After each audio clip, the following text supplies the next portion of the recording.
Sebuah jet tempur canggih milik Angkatan Udara Israel jatuh ditembak rudal sistem pertahanan udara milik Angkatan Bersenjata Arab Suriah di dataran tinggi Golan.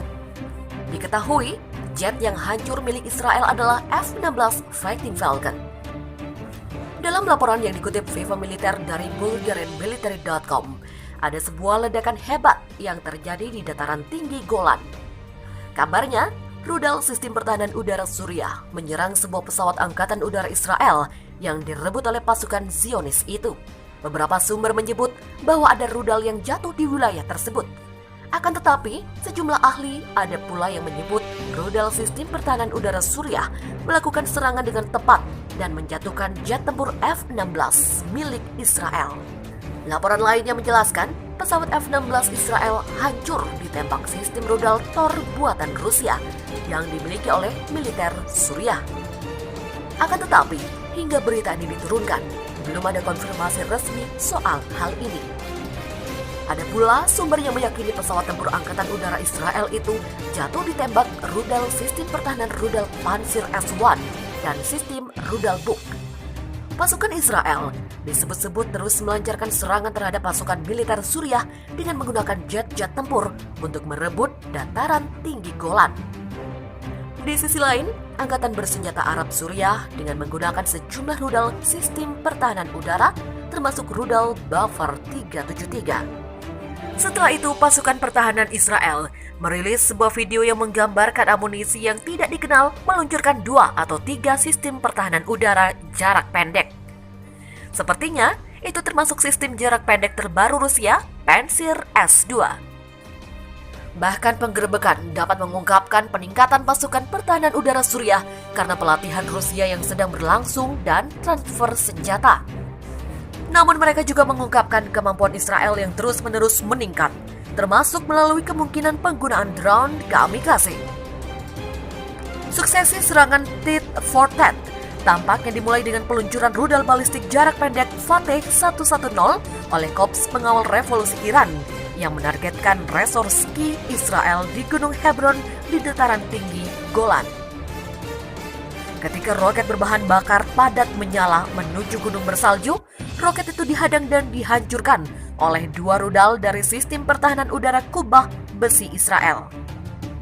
Sebelum intervensi Rusia pada 2015, pasukan IRGC memainkan peran penting dalam menyelamatkan rezim Bashar al-Assad yang saat ini goyah. Selain memerangi pemberontak Suriah, IRGC telah membangun jaringan pangkalan yang luas di tanah Suriah untuk mengerahkan tekanan militer pada Israel dan memberikan bantuan kepada Hizbullah yang didukung oleh Suriah dan Iran. Sebagai tanggapan, pesawat-pesawat tempur Israel telah meluncurkan ratusan serangan terhadap sasaran-sasaran di Suriah sejak dimulainya Perang Saudara. Sebagai tanggapan, pesawat-pesawat tempur Israel telah meluncurkan ratusan serangan terhadap sasaran-sasaran di Suriah sejak dimulainya Perang Saudara yang berusaha mengganggu transfer senjata ke Hizbullah dan penumpukan pasukan Iran. Meskipun sering menghadapi tembakan anti pesawat Suriah, hanya 1 F-16 Israel telah rusak. Itu ditembak jatuh pada Februari 2018 lalu oleh rudal darat ke udara S-200. Tahun itu saja, IDF menyerang sasaran di Suriah dengan lebih dari 2.000 rudal. Beberapa jam setelah serangan rudal IRGC, IDF membalas dengan serangan yang paling besar hingga saat ini. Namun menurut DEPKA, mereka tidak menargetkan IRGC. Sebaliknya, sebuah misil jatuh ke Bandara Internasional Damaskus dan toko senjata terdekat. Pasukan pertahanan udara Suriah dilaporkan menembakkan puluhan rudal sebagai respon, terutama rudal jarak menengah dari sistem pertahanan udara Buk SA-17 dan 57E-6 rudal dari sistem jarak pendek Pansir S-1. Kantor berita pemerintah Suriah kemudian mengklaim penghancuran 30 rudal Israel. Meskipun pernyataan pemerintah Suriah kurang dapat dipercaya, beberapa sumber menyarankan bahwa pertahanan itu mungkin telah menghambat serangan awal Israel. IDF kemudian melepaskan gelombang serangan kedua yang menargetkan baterai pertahanan udara sendiri. Komentator militer Suriah Mohammed Salah Al-Fayed memberitahu bahwa sistem yang dimaksud tampaknya adalah Pansir S-2, yakni varian yang ditingkatkan dari Pansir S-1 dalam layanan skala besar dengan pasukan Rusia dan Suriah. Pansir S-2 memasuki dinas militer Rusia pada tahun 2015 yang mampu menggunakan rudal 57E-6E dengan jangkauan keterlibatan 50% yang lebih besar 18,6 mil dan jangkauan deteksi radar yang lebih panjang 25 mil. Performa Pansir 5 telah mendapat sorotan sebagai sistem pertahanan udara jarak pendek yang lahir dari menggabungkan truk autocannons 30 mm yang ditembakkan dengan 12 rudal Max 3 yang dipandu dari jarak jauh menggunakan radar truk. Tampaknya ideal untuk melawan keduanya yang rendah ketinggian rudal jelajah kebuntuan dan drone kamikaze yang berkembang biak di abad ke-21. Sementara pada Januari 2018, Pansir dilaporkan berhasil memukul mundur serangan drone swarm di pangkalan udara Meimim. Militer Israel mengatakan helikopter-helikopternya mengenai sasaran-sasaran tentara Suriah. Serangan itu dilakukan sebagai respon terhadap mortir yang ditembakkan ke dataran tinggi Golan yang diduduki Israel. Sejumlah sasaran terkena serangan, termasuk pos-pos pengamatan SAF dan sistem pengumpulan intelijen yang terletak di pangkalan-pangkalan SAF. Demikian kata militer Israel dalam sebuah pernyataan merujuk pada angkatan bersenjata Suriah seperti dikutip dari Reuters.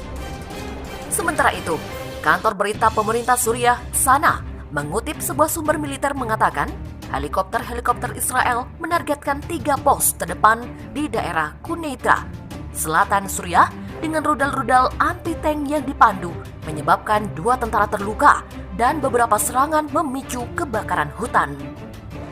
Serangan itu terjadi beberapa jam setelah militer Israel mengatakan terdengar ledakan dari daerah dataran tinggi Golan yang dikuasai Israel.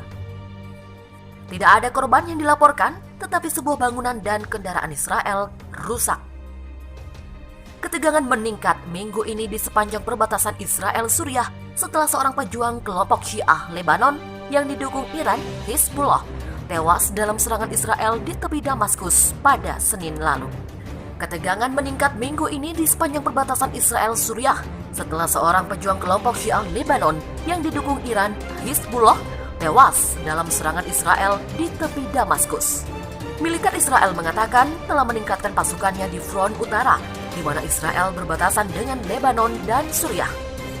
Menyusul pembunuhan 2 anggota Hizbullah di Damaskus Agustus lalu, Sayyid Hasan Nasrullah, pemimpin kelompok itu, bersumpah akan merespon jika Israel membunuh lagi pejuangnya di negara itu.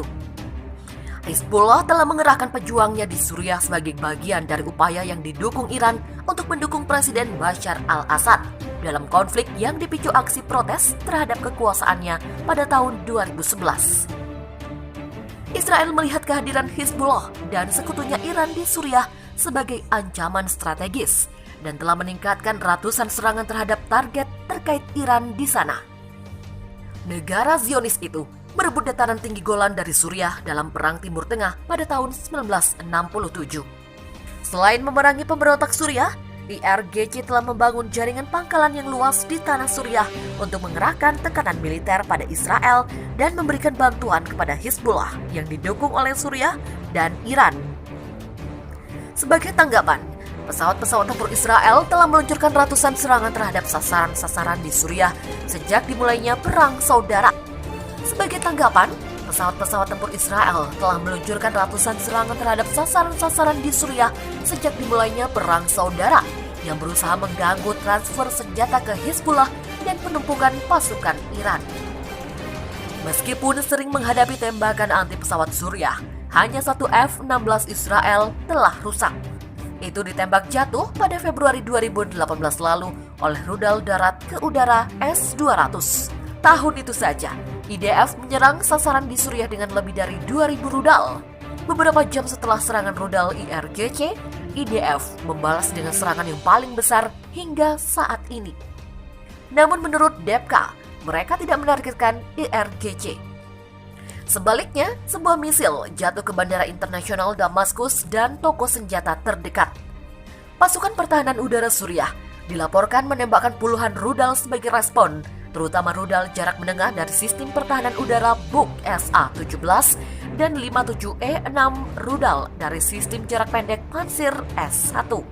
Kantor berita pemerintah Suriah kemudian mengklaim penghancuran 30 rudal Israel.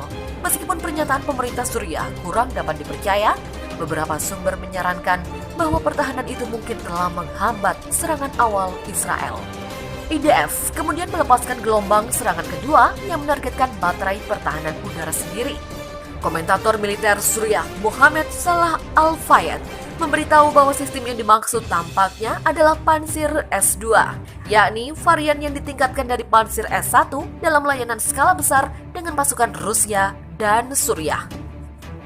Pansir S2 memasuki dinas militer Rusia pada tahun 2015 yang mampu menggunakan rudal 57E-6E dengan jangkauan keterlibatan 50% yang lebih besar 18,6 mil dan jangkauan deteksi radar yang lebih panjang 25 mil. Performa Pansir 5 telah mendapat sorotan sebagai sistem pertahanan udara jarak pendek yang lahir dari menggabungkan truk autocannons 30 mm yang ditembakkan dengan 12 rudal Max 3 yang dipandu dari jarak jauh menggunakan radar truk. Tampaknya ideal untuk melawan keduanya yang rendah ketinggian rudal jelajah kebuntuan dan drone kamikaze yang berkembang biak di abad ke-21.